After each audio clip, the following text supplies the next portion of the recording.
We have created short videos to summarize a book entitled Learning the Brainstem. The voice you hear is AI generated, as clear in diction as we can make it. LTB 15 brings us to the level of the 12th cranial nerve nucleus in medulla. Let me start with these 3 images, all of medulla, and all of which include CN12 nuclei, the right nucleus indicated with a light blue arrow in each image. The 3 sections are arranged from higher to lower, moving from left to right across the screen.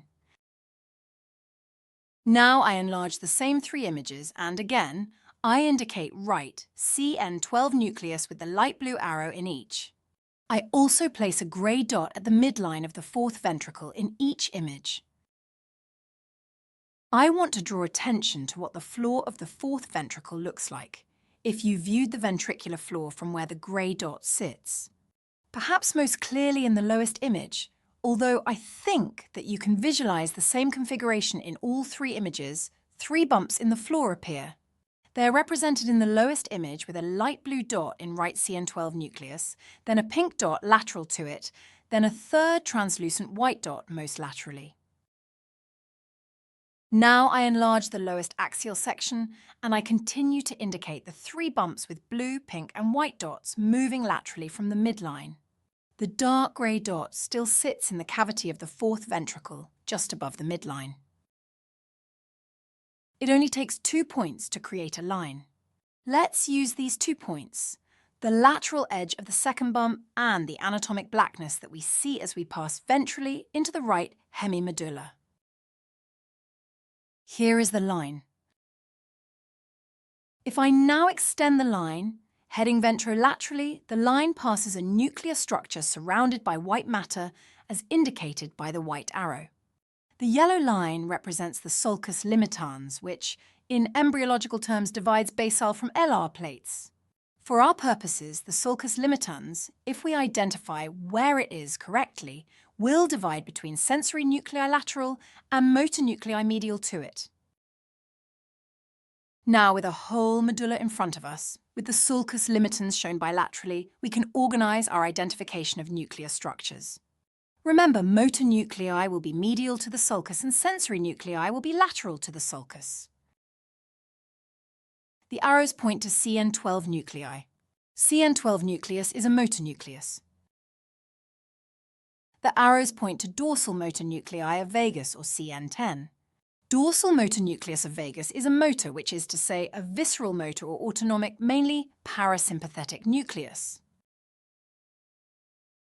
The arrows point to vestibular nuclei, probably the medial vestibular nuclei at this level. The vestibular nuclei are sensory nuclei.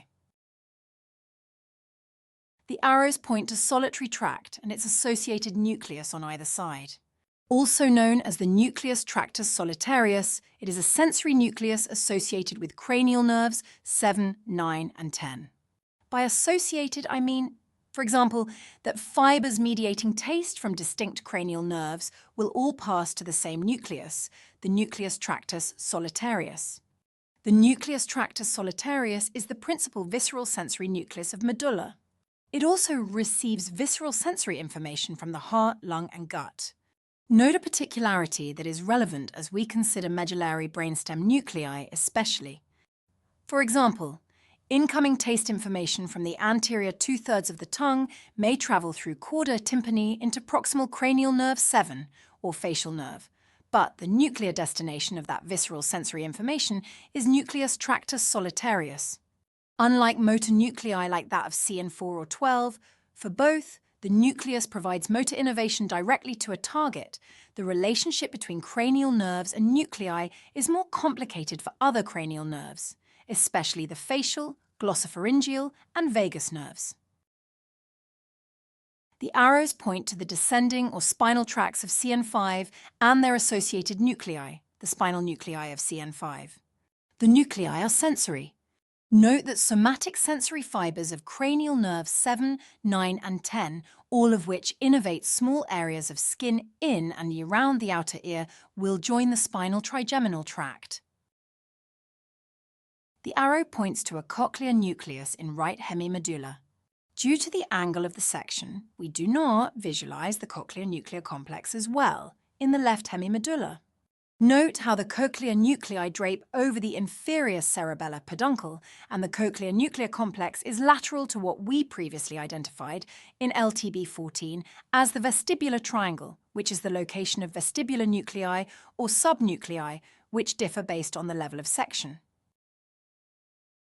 The arrows point to the approximate locations of nucleus ambiguus.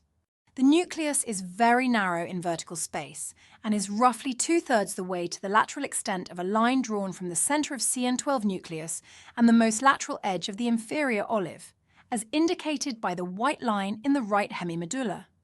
It is a motor nucleus whose outgoing fibers join cranial nerves 9 and 10. The nucleus is located medial to the sulcus limitans, as we would expect for a motor nucleus.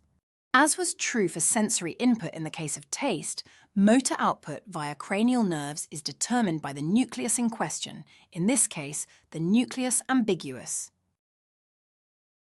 Although motor and sensory nuclei can be divided in relation to the sulcus limitans, sensory and motor tracts are a different matter. The arrows point to MLF on either side. The arrows point to the area of tectospinal tract on either side. The arrows point to the inferior cerebellar peduncles or restiform bodies on either side. The red-shaded areas on either side indicate the location of anterolateral system, which ascends, and rubrospinal tract, which descends. The arrows point to medial lemniscus on either side. The large white dots sit in the pyramid on either side. Here is the last image of LTB 15. Note that as we pass from high medulla, the image to the left, to low medulla, the image on the right, the space of the fourth ventricle narrows as the blue triangles suggest. Nuclei previously just at the floor of the fourth ventricle displace ventrally, as do paramedian tracts, as indicated by the white arrows. We transition next from medulla to spinal cord in LTB 16. As for LTB 15, as always, thanks for watching.